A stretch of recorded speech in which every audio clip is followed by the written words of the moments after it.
is up, you guys? Back again with another video. Today we are going into the Nordic Beast, one of the Nordic Beast decks I've been using. Now note, this video is going to be going the same way like I did before with all the other videos. Go over the spell, traps, monsters, and the monsters in the extra monster zone. So yeah, monsters in the extra deck monsters, blah blah blah. So let's go ahead and get into it. So guys, like I did before, we're gonna get into the extra deck monsters, trap cards, and spell cards. Now note, with this deck, guys, let's say it's not the best, it's not competitive play, but it is a good, decent play. You can pretty much do some good combos with it, and some combos that your opponent would never see. I know most people would never run Nordic Wolf because basically that one card goes on your opponent's side of the field. It doesn't really help as much. Only thing it does is just say any battle damage it takes, your opponent would take. So yeah, it's alright. It's an alright card. It's not the best. Not the best. You wouldn't want to give your opponent a 4K attack, 4K and 4K defense. Like, that's just like a no-brainer. But I don't know, some people like to do combinations with it. I'm gonna go ahead and stop my rambling, and let's go ahead and get into these monster cards. So guys, this is the monster set, and it is a full set of whole different cards, and I just want you guys to just see it and let me know what you guys think. So first of all, we're starting off with Finir, the Nordic Wolf. This is one of the cards that I am iffy on playing on. I might play two of them, but this one card, it is kind of good. You special summon on your opponent's side, but this is the way I'm doing this deck. It's not really the best, but it is a good way to get some plays off. I'm using Eater of Millions. You always want to use the Eater of Millions in this deck because, mind you, when you're summoning out a Nordic Beast, bringing out an Eater of Millions is basically, if you special summon the first turn, get rid of some stuff in your extra deck that you don't really need, and you'll have a monster that can just banish and eat things. So that's perfect. Valus, the Nordic Ascent. It's good to have this one so it can go into your Loki, your Thor, and this one basically takes the name of any type of Nordic beast. So this is pretty awesome. We have our Gelfrek, the Nordic Beast. Okay, that one's just for Thor. This is for Thor. You know how they have the Nordic Beast. They have the 3 synchro monsters. We have Nordic Aflar. This is one of the good ones. Nordic Aflar really has some good effects. And that one can basically normal summon it again. Normal summon again this turn. Dwimnar, the Nordic Serpent. Now this one is a kind of good card. The only thing is the owner of this face-up card, when it's a change to attack position, they take 3,000 damage. So yeah, that is pretty insane. That's why I kind of would run 3 of these and not even run this for just one run of those. But anyways, we're going into the Nordic Beast. These names are so freaking hard to re-announce. Let me see, Tanagerar, or something like that. I always just say the Nordic Beast, but this is the white one. With this effect, you already know it basically lets you get some tokens, and Valkyrie, the Nordic Ascent, lets you get into, I think, Odin. Of course, Odin or it's a Valkyrie. This card is not treated as a Valkyrie card. Okay, that's why I was just wondering if this is treated as a Valkyrie card, but it's not. One effect Valor. We're going to use Tar of the Nordic Champions, Gwimnar of the Nordic Beast. We use 2 of the Avalices. These are basically some of the good cards, the best ones to use. You can basically get some combos off with this one card. If it's banished, you can just go right into another synchro monster, and that's super cool. Now we have, I kind of want just one of these, the Stafflar of the Nordic Aflar, or Staff. Oh my god, these names are. I haven't been running through my Nordic deck in such a long time. I'm sorry, guys. I'll do a good update when I look through all the cards 100%. But I did run this during tournaments, but I did lose damn near all the time. So this is another one that's just for Loki. and I use 2 of the other version of these. Sorry guys if I'm not saying the names right, but I just say Tana Joror. I have to pronounce these right. But yeah, that's another Nordic beast I bring out. Let me go ahead and show you guys all of the spell cards.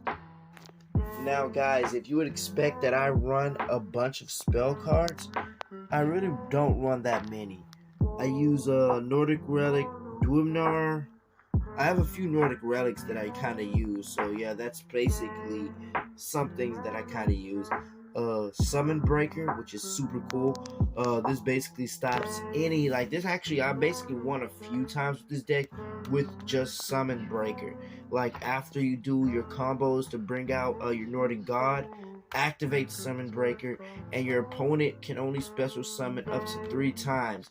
When it hits that 3rd time, it comes their end phase immediately. That's why I like Summon Breaker. I might add 2 in this deck. Very good card to stop some link plays, and it just hurts your opponent bad. I use this is the other Drumnar. I use 2 of those. I have to make sure I move that over. And I have 1 March Towards Ragnarok. And this basically targets one exterior monster until the end of this turn. Its effects negated. Also, a face of like it's unaffected by the effects of other spell and trap cards. So yeah, that is pretty good if you want to have its effects negated. But I don't know. It's like iffy. It's like a 50-50. With this deck, it's always like a 50-50. Let me go ahead and show you guys the trap cards right now. We have 1 Nordic Relic, Brisman, and that's just one of the best ones. One of the best Nordic relics, and that's pretty awesome. Torrential Tribute. Basically you already know what Torrential Tribute does right there in the text. I use 2 Unending Nightmares. Now, Unending Nightmare is the best card to use when you're going against like a Dark Magician deck. So yeah, this is like the best counter. 1 Solomon Authority. Solomon Authority is a good card just to be bringing out some new combos. So yeah, I pretty much play that. Odin's Eye. Now this card is kind of damaged. I probably have to get another one. But yeah, it basically lets you look at your opponent's hand. So yeah, that's why I kind of had it, but it was pretty cool.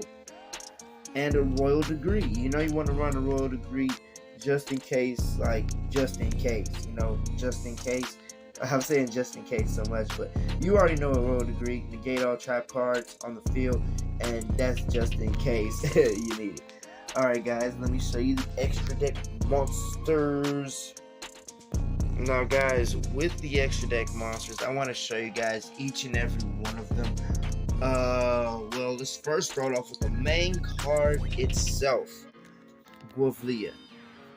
Now, Guavlia is such a sensational card. Without this one card, basically, Konami just made, nothing is possible, literally, like literally guys, like nothing is possible without this one card.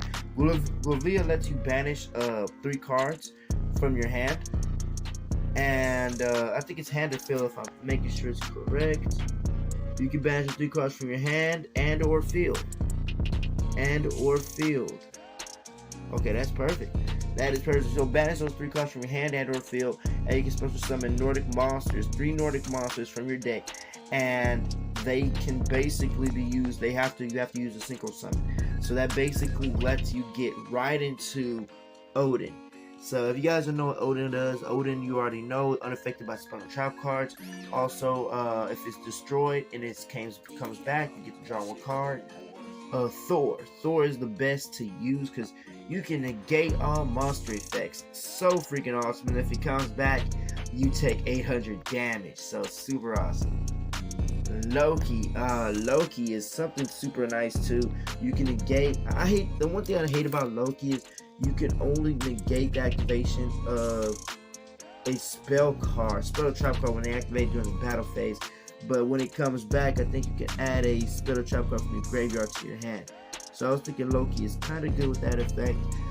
Right now we have Thousand Eyes Restrict.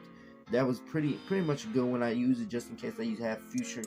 I use in this deck. I forgot to show you guys, but it is a not future fusion, but it's the other fusion. It's the when you special summon a level 5 monster or special summon a level 5 fusion monster. Instant fusion. There we go.